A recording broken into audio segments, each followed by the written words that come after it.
you like better, Return of the Jedi or Empire Strikes Back? Oh, Empire. Blasphemy. Empire has such a better ending. I mean, Luke gets his hand cut off, finds out Vader's his father, Han gets frozen and taken away by Boba Fett. It ends on such a down note. And that's life. A bunch of down endings. All Jedi has is a bunch of Muppets. Yeah, there was something I never noticed in Jedi until today. What's that? Well, Vader's boss. The Emperor. Well, yeah, the Emperor. He's like this spiritual figure, right? How do you mean? Well, he's like a pope for the dark side. He's just a whole man, a shaman. Albeit an evil one. I guess. Well, he's in charge of the Empire, and the Imperial government's under his control. The entire galaxy is under Imperial rule. Yeah. Then wouldn't that logically mean that it's a theocracy? If the head of the Empire is a priest of some sorts, then it stands to reason that the government is therefore one based on religion. It stands to reason, yeah. Hence the Empire was a fascist theocracy, and the rebels were therefore battling religious persecution. More or less. The problem is, I never heard in the series Leia or any of the other rebels declare any religious beliefs. I think they were Catholics. You know what else I noticed in Jedi? There's more. So they built another Death Star, right? Yeah. Now, the first one they built was completed and fully operational when they destroyed it. When Luke destroyed it. Credit where credit's due. And the second one was still in construction when it blew it up. Compliments to Lando Calrissian. Well, something just never sat right with me the second time they destroyed it. I can never put my finger on it, but something just wasn't right. And you figured it out.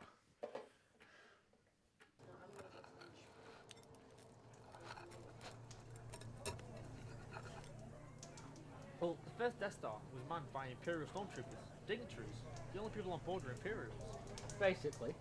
So when they blew it up, evil is destroyed, no problem. And the second time around? The second time round, it wasn't even finished yet. It was still under construction. So? A construction job of that magnitude would take a hell of a lot of manpower. You've got roofers, you've got plumbers, you've got painters, even cooks and cleaners. Not just Imperials is what you're getting at. Exactly. To get it done that quickly and quietly, you have to hire anybody that could do the job. I mean, do you think an average stormtrooper could plumb in a toilet? All they know is killing and wearing white uniforms. Look, even if external contractors were on the Death Star, why does that make you feel uneasy about its destruction? All those external contractors, innocent lives. People dying in a war they weren't even fighting.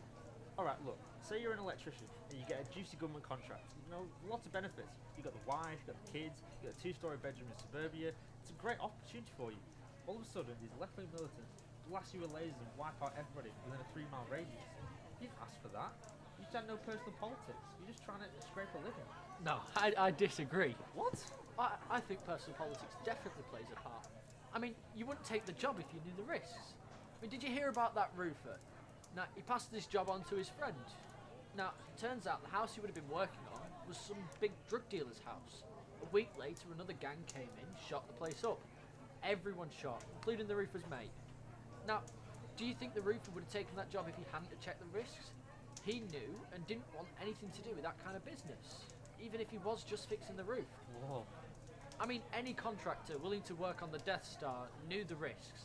If they died, it was their own fault. I mean, it was literally called the Death Star. What did they expect?